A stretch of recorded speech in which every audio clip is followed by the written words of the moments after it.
that perfection of His being, whereby He is a most simple act, goes out towards Himself as the highest good. He delights in Himself as such, and towards His creatures for His own namesake, and is thus the ground of their being and continued existence. He is the source of our existence. God is the source of our existence. Boy, if we could just believe that. Look at Romans. Is it Romans? Romans 9:19. Thou wilt say unto me, why doest thou find fault? Or who hath resisted His will? What does that verse say, Janet, to you?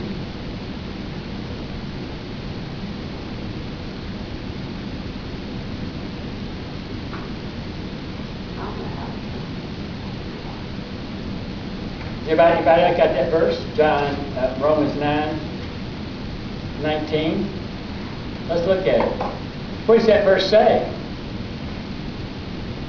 I probably need to teach a lesson on how to read a verse. Probably would help, wouldn't it?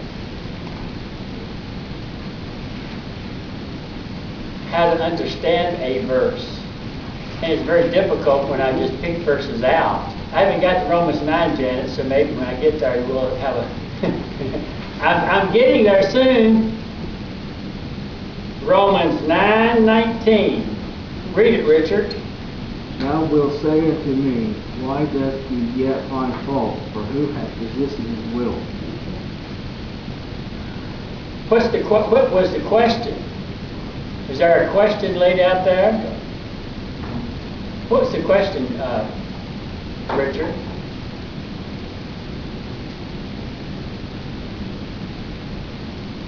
What was it, huh? Bob? Why does He yet find fault? Why do you find fault with God? Why are you finding fault with God? Don't you think a lot of people believe that? Why? They always are finding fault with God.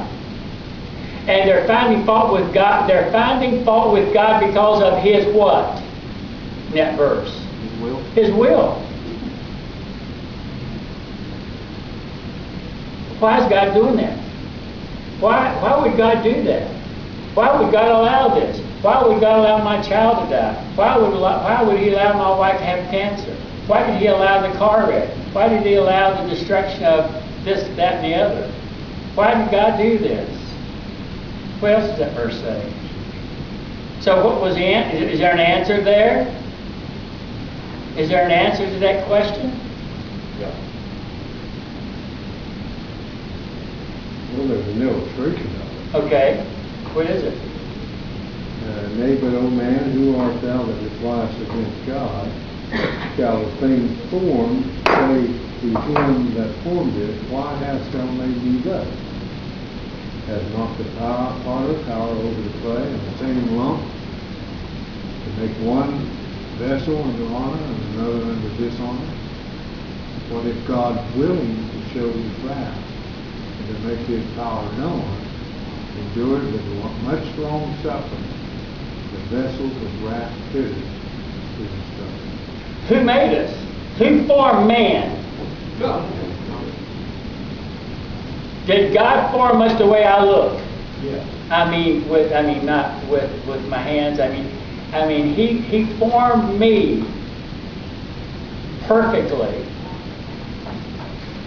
giving me hands and feet. And who am I to question that?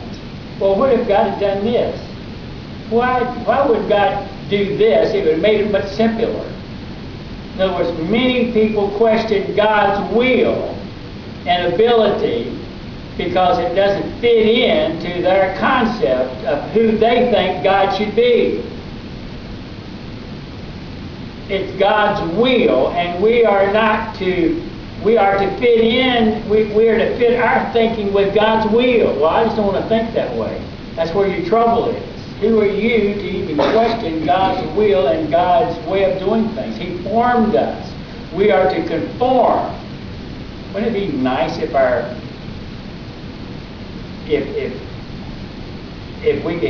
could happen? We try to do that with our kids and our family and the people we work with, and and when I work places, I try to get people to do things right. It's a rare occasion to agree with you, right, Bob? They just don't think even I always question what Bob did. At work. You remember when I'd come in, and I remember one time I told you that one time I filled bags of chips to 3 ounces, and I thought that wasn't enough. I put 3.5. He came back, and I think it was North said, "You go back and change all those." But I'm saying is, we want to change God's will. All right, look at so what's the next verse? James 1:18. James 1:18. Yeah, I think His so. own will begat he us with the word of truth, that we should be a kind of first fruit of his creatures. And that is saying, He's the one who begat us. He's the one who made us. He made us. He brought us into existence for His purpose. Why are we questioning it? All right, the next verse is Ephesians 1:5.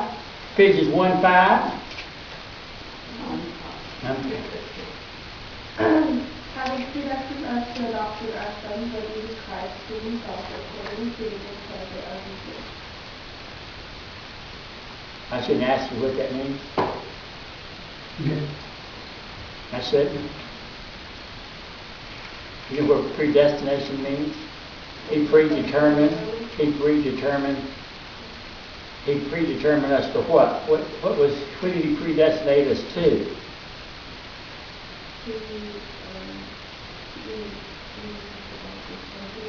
To be in the image of His Son Christ. Read that verse again. Having predestined us to adoption as sons by Jesus Christ to Himself, according to the good pleasure of His will.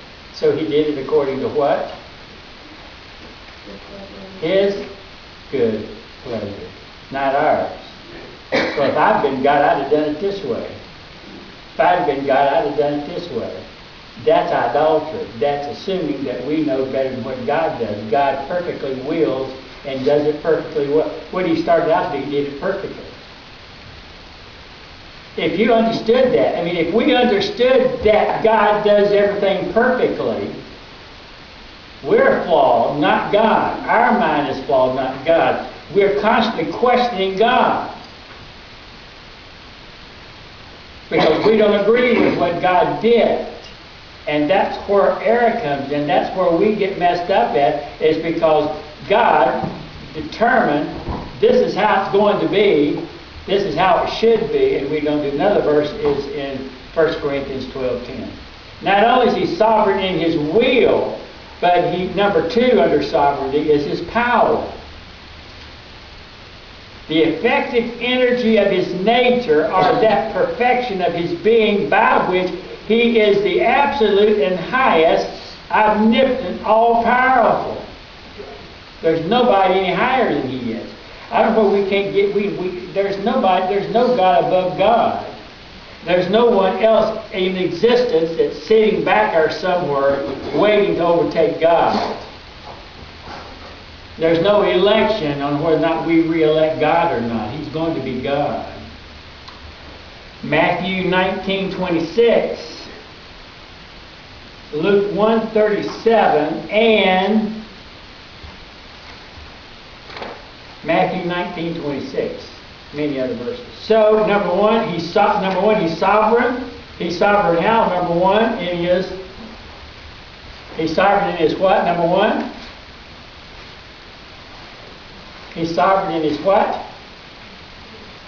What?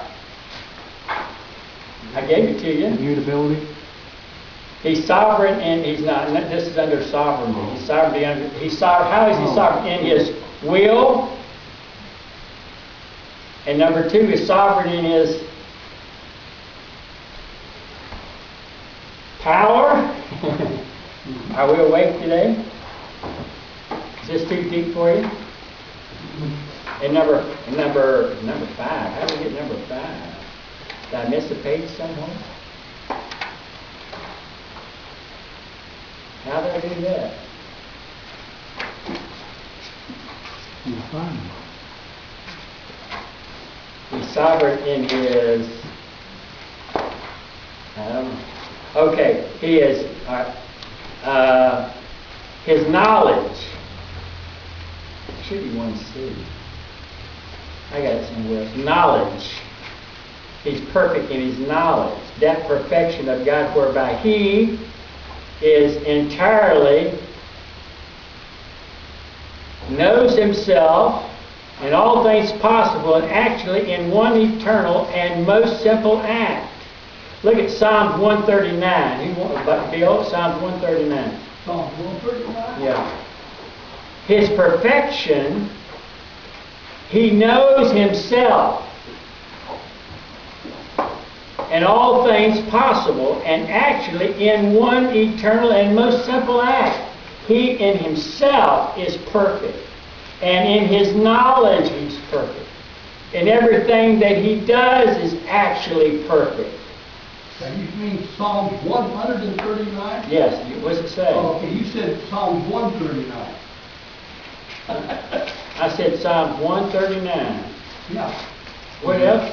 What did you say? I thought you were talking about the first Psalm. I think there wasn't that many verses in the Psalms first Psalm. 139, What verse?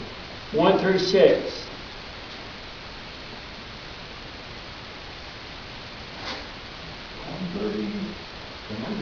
Oh, here we go. What verse? 1 through 6. 1 through 6? Mm-hmm. O Lord, thou hast searched me and known me. Thou knowest my downsetting and my uprising. Thou understandest my thought afar off. Thou compassest my path and my lying down, and art acquainted with all my ways. For there is not a word in my tongue, but, O Lord, thou knowest it altogether. Thou hast beset me beside and before, and laid thine hand upon me. Such knowledge is too wonderful for me. It is high. I cannot attain unto it. That's the right attitude to take. It is. The very right attitude. I mean, if we took the attitude, God knows me well, man, our gratitude would change. Our attitude should be that God knows us better than we do. Yeah, and He knows every part of me. He knows what's going on. He knows my life. He knows exactly what's happening with me. Having a wrong understanding of who God is and knowing who God does things for His own pleasure. Everything He does is perfect. It is for a purpose, for His glory. We really would not be such grouches as we are. His wisdom, that perfection of God whereby He applies His knowledge to the attainment of His ends. Romans 11:33. His wisdom, meaning that all this knowledge that He has, perfectly applies it to obtain His ends in a way which will glorify Him most. He knows that all the knowledge that He has, His wisdom is so perfect that He applies His knowledge to the attainment of His end in a way which glorifies Him most. Romans 11:33. I think if we could grasp just an ounce of understanding of that, we need to apply our mind with that idea. Okay, so God is perfect, okay? Let's put that, if God is perfect, what's that saying to me? He has perfect knowledge. His wisdom perfectly takes that knowledge and applies it perfectly to accomplish His will and His glory.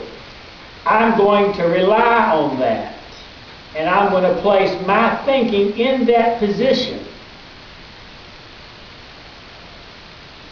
He knows what he's doing. He understands why he's doing it. He has all the information before he makes any decision.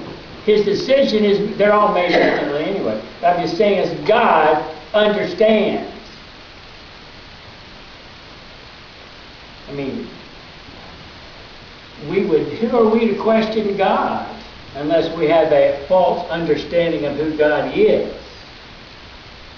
He has perfect knowledge, He has perfect wisdom, and He does exactly what He does. Now, we may not all agree with what He says and what He does.